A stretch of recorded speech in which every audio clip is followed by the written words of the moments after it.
Good morning प्यारे साथियों। आज हम लोग नए चैप्टर के साथ शुरू करने वाले हैं इस वीडियो का। अभी तक की जो चैप्टर हम लोगों ने डिस्कस किया वो भी था खाद्य संसाधन। और खाद्य संसाधन में दो प्रकार के है ना। एक तो पौधे से प्राप्त हुए खाद्य संसाधन जो कि हमें बेसिकली पेड़ पौधे से प्राप्त होते हैं, उसके बारे में इसके पहले वाले चैप्टर में हम लोग चैप्टर जो था उसमें डिस्कस कर लेंगे। आज जो चैप्टर है वो भी खाद्य संसाधन ही है, लेकिन खाद्य संसाधन में हम लोग पौधे के साथ साथ पशुओं का उत्पाद और पशुओं को भी अपने खाद्य संसाधन यानी कि खाद्य के रूप में, भोजन के रूप में ग्रहण करते हैं। चाहे वो दूध के लिए करे, अंडा हो गया, मांस हो गया, या कई भी प्रकार से हम लोग पशु का इस्तेमाल कर लेते हैं। ठीक है ना। तो आज से हम लोग खाद्य संसाधन पशु चैप्टर है उसके बारे में डिस्कस करेंगे। देखिए, कह रहा है जिस समय से सभ्यता का विकास हुआ तो सभ्यता के विकास से ही मनुष्य जो है पशुओं का उपयोग अपने भोजन, उसके साथ साथ विभिन्न प्रकार के कार्यों को करने के लिए इस्तेमाल करते थे, है ना। इसका मतलब कि जिस समय सभ्यता का विकास हो रहा था, आप एशियंट जो टाइम है उसके बारे में सुने होंगे कि जो मानव थे वो पहले खाना बस बदोश थे, या यूं कहें कि वो शिकारी थे। तो शिकारी थे इसका कहने का मतलब, शिकारी थे इसका कहने का मतलब कि मनुष्य जब विकास कर रहा था उस समय अपने भोजन को या भोजन के लिए जंतुओं को मारकर, अपने से छोटे जंतुओं को मारकर उसको खाया करते थे, शिकार किया करते थे।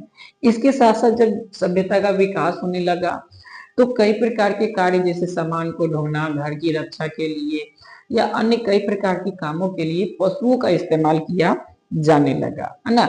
इसके साथ साथ कृषि जब विकास हुआ, कृषि हमारे यहाँ पनपी, तो कृषि के टाइम में विकास के टाइम में पहले जो है मानव भोजन के लिए पशुओं का शिकार करता था, फिर कृषि कार्य के लिए करते थे, है ना। किसके लिए? कृषि कार्य के लिए। और कृषि कार्य के करने के साथ साथ पशुओं को फिर पालतू बनाया जाने लगा, जिसे कि हम लोग पशुपालन कहते हैं। ठीक है, क्या कहते हैं? पशुपालन कहते हैं। तो टॉपिक शुरू होता है यहाँ से कि पशुपालन क्या होता है ना। पशुपालन टॉपिक आपका पशुपालन क्या होता है। ठीक है, देखिए, पशुपालन विज्ञान की वह शाखा है जिसके अंतर्गत पालतू पशुओं को भोजन, आवास, उनके स्वास्थ्य, प्रजनन आदि सभी पक्षों का अध्ययन किया जाता है। यानी कि हम लोग जो जानवर पालतू बनाते हैं, तो पालतू बनाने के साथ उनके लिए उनका भोजन, उनका आवास, उनका स्वास्थ्य, उनका प्रजनन, इन सभी बातों का हम लोग ध्यान करते हैं, रखते हैं, अध्ययन करते हैं उस पे। ठीक है, इसके अध्ययन से या अध्ययन में निम्नलिखित इच्छित परिणाम प्राप्त किए जा सकते हैं। या जब हम लोग पशुपालन करते हैं तो पशुपालन के साथ साथ कई प्रकार के प्रोडक्ट, ठीक है, कई प्रकार की वस्तुएं हम लोग प्राप्त करते हैं, जिसमें सबसे पहला जो है कि हम लोग जानवर यानी मवेशियों को पालते हैं किसके लिए? तो दूध के उत्पादन के लिए। यानी कि पहला क्या है? तो दुग्ध उत्पादन। पहला जो टॉपिक है वह है हम लोग का दुग्ध उत्पादन, दुग्ध उत्पादन। ठीक है, क्योंकि बेसिकली भारत जो कि एक कृषि प्रधान देश है, आप देखे होंगे कि भारत में खास तौर से जो पशुओं को पाला जाता है, गाय हो गए, भैंस हो गए, ठीक है, बकरी होंगे, तो इनको बेसिकली जो पाला जाता है वो दूध प्राप्त करने के लिए, दुग्ध को प्राप्त करने के लिए पाला जाता है। ठीक है ना।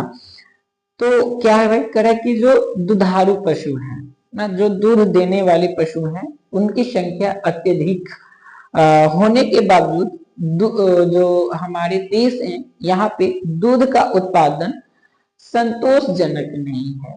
इसका मतलब क्या है कि पूरे विश्व में पशुपालन यानी पशुधन की संख्या में हम लोग नंबर 1 पे आते हैं। ठीक है ना। क्या भाई? तो पशुधन की संख्या में, पशुधन की जो संख्या है हमारे यहाँ, है ना, उसमें भारत पशुधन की संख्या में जो भारत है वह 1 पे आता है, एक नंबर पहला नंबर पर आता है, ठीक है ना, एक नंबर पर आता है। यानी पूरे विश्व में सबसे अधिक पशुपालन कहीं होता है तो हमारे देश भारत में ही होता है। लेकिन क्योंकि हमारे यहाँ पशुधन अधिक है, पशुधन की संख्या अधिक है, तो दूध भी अधिक होना चाहिए, उत्पादन अधिक होना चाहिए, ताकि हम वर्ल्ड में नंबर 1 दूध उत्पादन में हो सकते हैं। लेकिन ऐसा नहीं है, ठीक है। हम लोग भले ही पशुधन अत्यधिक मात्रा में काफी बड़ी संख्या में पालते हैं, लेकिन दूध के उत्पादन में हम लोग आज भी संतोषजनक स्थान प्राप्त नहीं कर पाए हैं, यानी पहले नंबर पे नहीं आ पाए हैं। हमारे देश की जो गाय है वो औसतन करीब 200 केजी प्रति वर्ष दूध देती है, ठीक है। भारतीय गाय कितना देती है, तो भारतीय जो गाय भारत में जो पाले जाते हैं गाय, ठीक है ना, वह लगभग 200 केजी प्रति वर्ष, है ना, पर ईयर दूध देती है। एक साल में 200 केजी यानी कि 365 दिन में 200 केजी के आसपास दूध देती है। कोई तो इससे भी कम देते हैं, ठीक है ना, लेकिन एक आंकड़ा है कि करीब करीब 200 केजी के आसपास 200 केजी आपको दूध यहाँ पे दे देती है। अगर यही देखा जाए विदेशों में, खासतौर से ऑस्ट्रेलिया में, ठीक है, तो ऑस्ट्रेलिया जो है यहाँ पे गाय, यहाँ की गायें जो होती है, जो यू कहें कि जो पशुधन है, या फिर एक आपका नीदरलैंड, है ना, ऑस्ट्रेलिया और नीदरलैंड, ठीक है, यहाँ पे जो आपकी गायें होती है ये लगभग 3500 केजी पर ईयर दूध दे देती है। यानी कहने का मतलब देखिए, भारतीय कितना दे रहे हैं, तो भारतीय केवल और केवल 200 दे रहे हैं, है ना, कितने दे रहे हैं बाबू, तो 200 केजी पर ईयर के हिसाब से दूध दे पा रहे भारतीय गाय दे रहे हैं। वहीं अगर ऑस्ट्रेलिया या नीदरलैंड की जो गायें होती है लगभग 3500 केजी, ठीक है ना, 3500 केजी आपको दूध जो होती है प्रति वर्ष देती है। वहीं अगर स्वीडन की बात करें, एक स्वीडन देश है, यहाँ भी देखिए इन सब जगहों पे क्या है कि पशुधन कम है लेकिन दूध जो होते हैं ना अधिक मात्रा में देते हैं। तो स्वीडन में कितने हैं, स्वीडन में आपको 3000 केजी पर ईयर्स, ठीक है। यानी कहने का मतलब कि स्वीडन की जो गायें होती वो कितना देती हैं, तो 3000 एक साल में, है ना, एक साल में कितना, 3000 केजी दूध जो होती है वो एक साल में दे देती है, ठीक है।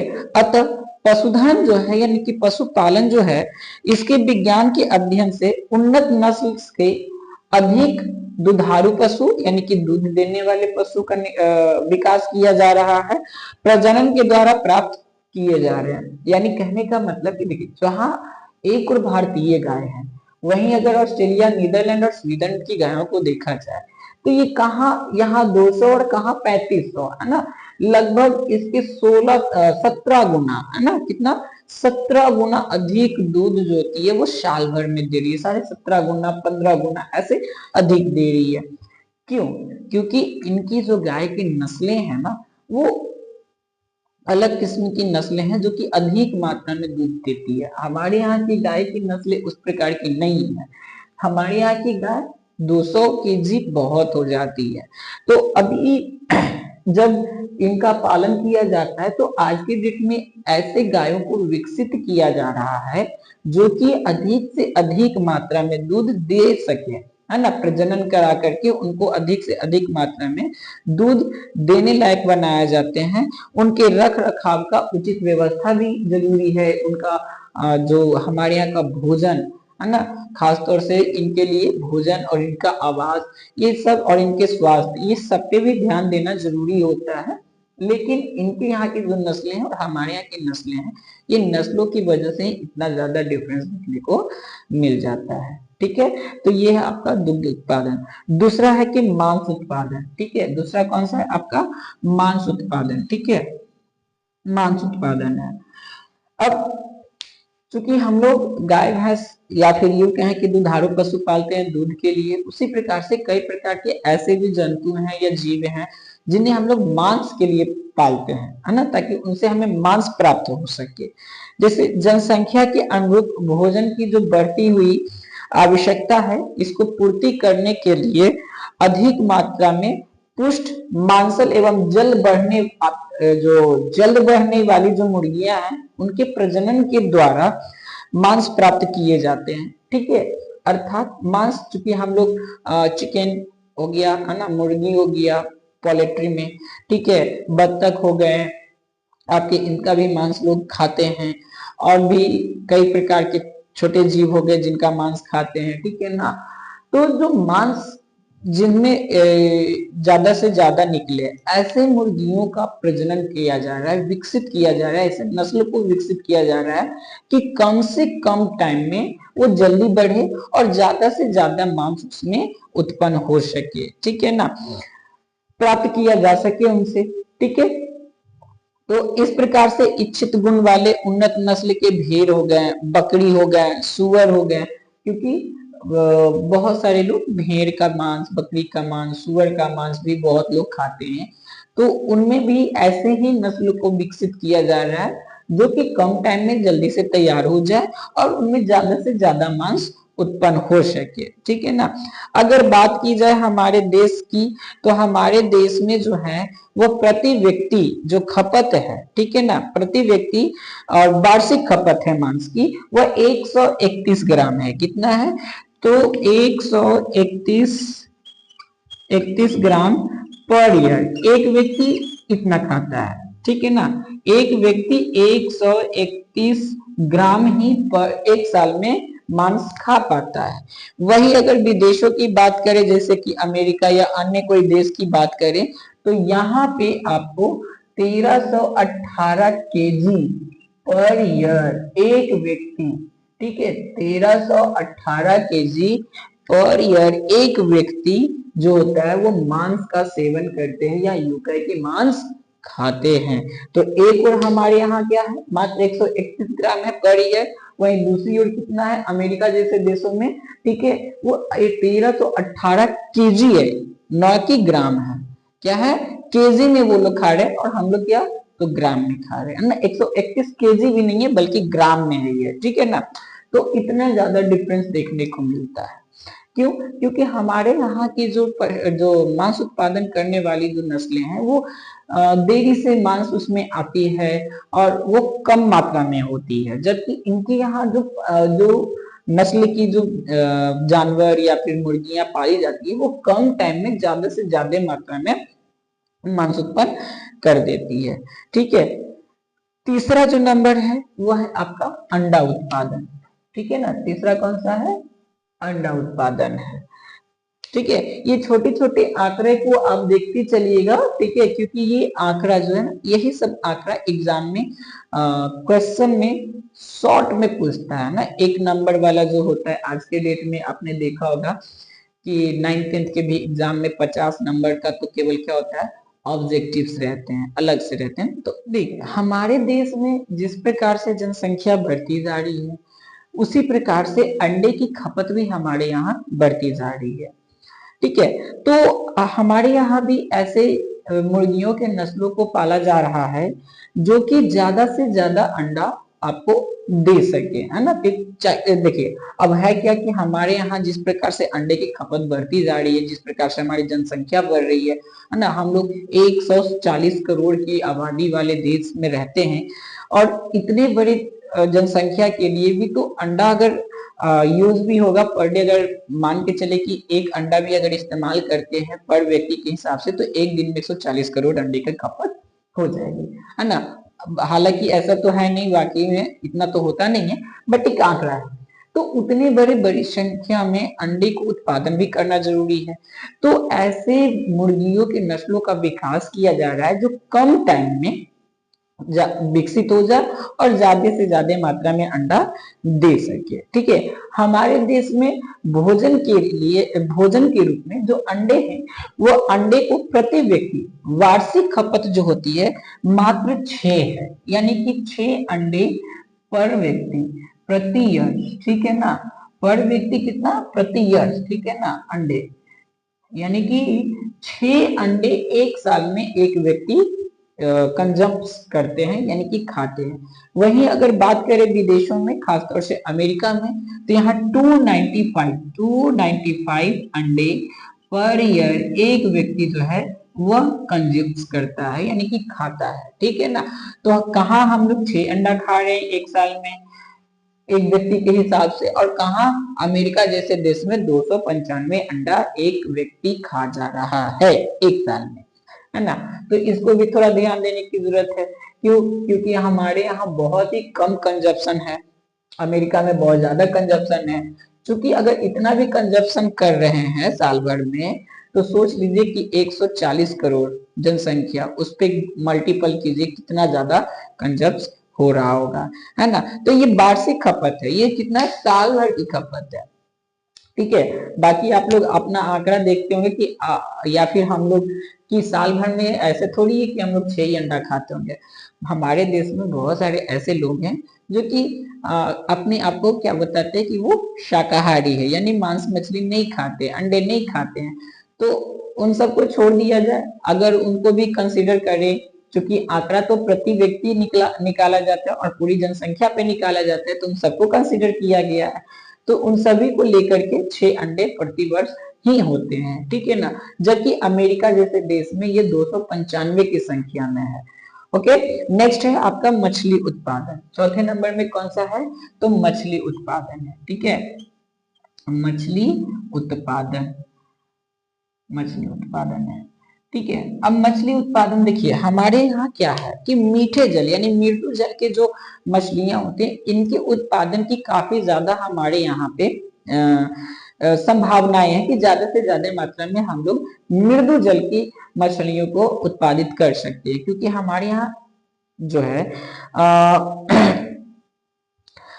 इसका संभावना बहुत है। बहुत सारी जगहों पे हम लोग मछली पालन करते भी हैं, क्योंकि समुद्र से तो पकड़ते ही हम लोग, समुद्र की से आपका कलकत्ता हो गया, केरला, कर्नाटका, तमिलनाडु, जो हमारे कोस्टल एरिया है, तो कोस्टल एरिया से तो समुद्र से ही मछली पकड़ी जाती है, वहां से जो सी फूड से उसको पकड़ते ही पकड़ते हैं। उसके अलावा हमारे देश के अंदर में भी, ठीक है, जो कि लैंडलॉक जगह है, जहाँ पे कि कई प्रकार की नदियां हैं, या फिर यूं कह के तालाब बना करके, है ना, गड्ढे बना करके उसमें भी मछलियों का उत्पादन किया जाता है। तो जो लैंडलॉक के अंदर किया जाता है, यानी कि भारत के अंदर वाले भाग में किया जाता है, वहां पे जो मछलियों का उत्पादन करते हैं वो मृदु जल होता है ना, मीठे पानी में उसको पालन किया जाता है, बढ़ाया जाता है उनकी जनसंख्या को, ठीक है। इसको कैसे बढ़ा सकते हैं? तो इसको बढ़ा सकते हैं कि जो मछलियां हैं उनके अंडे से एक समुचित माध्यम के द्वारा बच्चे का विकास हो सके, उनका या फिर जो मछलियों का आकार है वो समुचित विकास करे, अच्छा से उसका विकास करे, उनके स्वास्थ्य का ध्यान देना, ठीक है, उनके उचित रख रखाव, रोगों से बचाव, उचित रख रखाव रोगों से बचाव करके भी हम लोग क्या कर सकते हैं, मछलियों के उत्पादन को बढ़ाया जा सकता है। तो ये आपका चौथा नंबर पॉइंट था, मछली उत्पादन। ये छोटे छोटे अभी पॉइंट्स है, इसके बारे में हम लोग आगे इसी चैप्टर में डिटेल में, अभी बस ब्रीफली ये है, ठीक है ना। तो बाद में इसको और भी हम लोग डिटेल में पढ़ेंगे। पांचवा नंबर जो पॉइंट है वह है पशुओं के मल मूत्र का समुचित उपयोग, ठीक है ना। क्या भाई? तो पशुओं के मल मूत्र का समुचित उपयोग। देखिए हमारे देश में चूंकि पशुधन ज्यादा है, तो पशुधन जितने ज्यादा है उतना मल मूत्र भी ज्यादा ही निकलेगा। मल मूत्र में गोबर हो गया, उनका मूत्र हो गया, ठीक है। तो हम लोग हमारे यहाँ क्या करते हैं कि उनके गोबर से हम लोग खाद के रूप में इस्तेमाल करते हैं, या फिर गोबर गैस प्लांट भी लगाते हैं, जिससे कि मीथेन गैस निकलता है, और जिससे कि हम लोग क्या करते हैं तो खाना बनाते हैं, या फिर घर में वो लालटेन जलाने के काम में पहले लिया जाता था। और ये जो मीथेन गैस होता है इसे हम लोग मार्स गैस या फिर नेचुरल गैस के नाम से भी जानते हैं, ठीक है। तो यहाँ पे लिखा है कि हमारे देश में गोबर का उपयोग जो होता है वो सामान्यतः जलावन के रूप में किया जाता है, ठीक है ना, यानी कि इसको हम लोग एज अ ईंधन के रूप में इस्तेमाल करते हैं। पशुओं के जो मल मूत्र होते हैं इससे बायोगैस का उत्पादन होता है, जो कि मैंने अभी जस्ट पहले ही बता दिया, और इसके साथ साथ इसका उपयोग खाद के रूप में भी किया जाता है। तो ये हो गया आपका पशुओं के मलमूत्र का समुचित उपयोग, ठीक है ना, मलमूत्र का क्या हो गया, समुचित उपयोग हो गया। नेक्स्ट है कि कार्य क्षमता में बढ़ोतरी, ठीक ना। छठा कौन सा है आपका, छठा टॉपिक जो है वो है कार्य क्षमता में बढ़ोतरी, ठीक है। कार्य क्षमता में बढ़ोतरी, कार्य को कैसे बढ़ाया जा सकता है, ठीक है, या तो वो कार्य पशुओं के द्वारा या हम लोग के द्वारा। तो देखिए कह रहा है कि पश्चिमी देशों की अपेक्षा हमारे देश में पालतू पशुओं का जो कार्य करने की क्षमता है वो बहुत कम है, क्योंकि पश्चिमी देश में जो पशु पाले जाते हैं उनसे जो कार्य लिए जाते हैं और हमारे यहाँ जो कार्य लिए जाते हैं ना वो काफी ज्यादा अंतर देखने को मिलता है। अब देखते भी होंगे कि हम लोग जो होता है खेतों में हल चलाने के लिए या सामान ढोने के लिए बैल का इस्तेमाल करते हैं, घोड़े का इस्तेमाल करते हैं, सामान को ले जाने के लिए सवारी के रूप में इस्तेमाल करते हैं, ठीक है। तो हमारे यहाँ की गाय भैंस जो होती है ना, ये जो बैलें होती है वो काफी सुस्त टाइप होती है। उनको खेत जोतने को मतलब लगाया जाए तो पता चले कि एक दिन में एक आध एकड़ या एक आध कट्ठा के आसपास।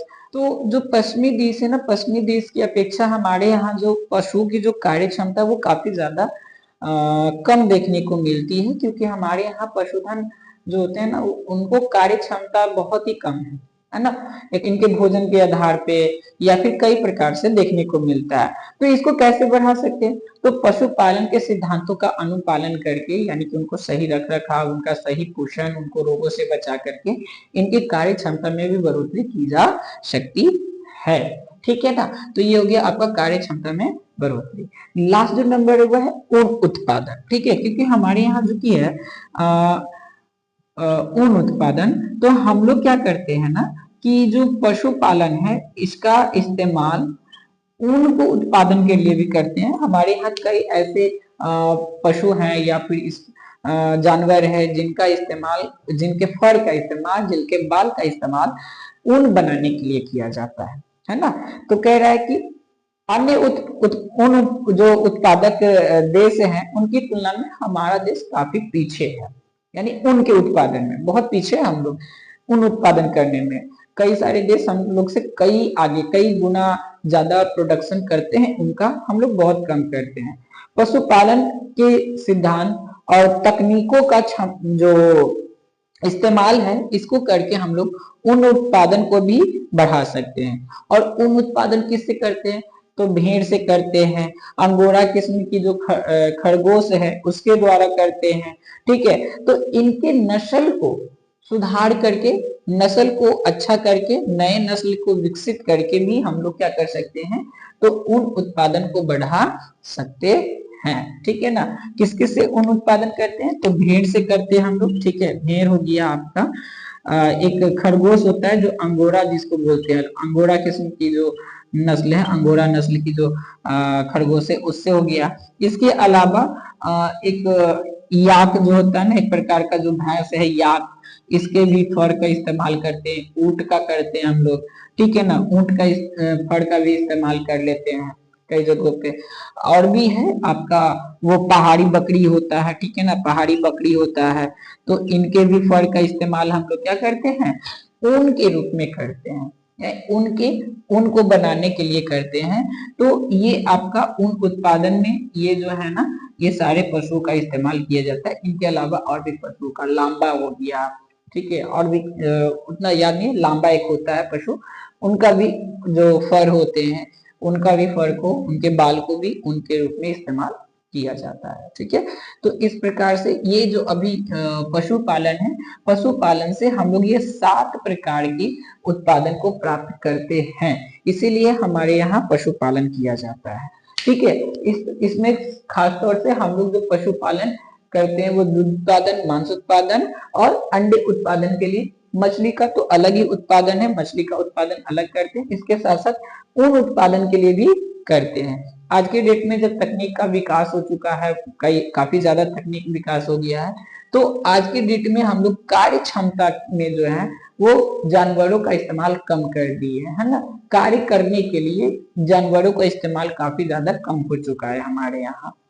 और रही बात पशुओं के मलमूत्र का समुचित उपयोग, तो ये करते हैं, अभी के डेट में भी करते हैं। हाँ, बायोगैस शायद में भी नहीं बनाते हैं, लेकिन इनके गोबर का इस्तेमाल हम लोग जलावन के रूप में आज भी करते हैं। आप जो रूरल एरिया है, जो ग्रामीण एरिया है, वहां पे आप जाइएगा, आपको इनके मलमूत्र का एज अ ईंधन के रूप में इस्तेमाल दिख जाएगा। इसके साथ साथ इनके जो मलमूत्र है, इसका इस्तेमाल खेतों में खाद के रूप में भी किया जाता है। ठीक है, तो ये आपका हो गया पशुपालन। इसी में है कि पशुपालन और उसके प्रबंधन।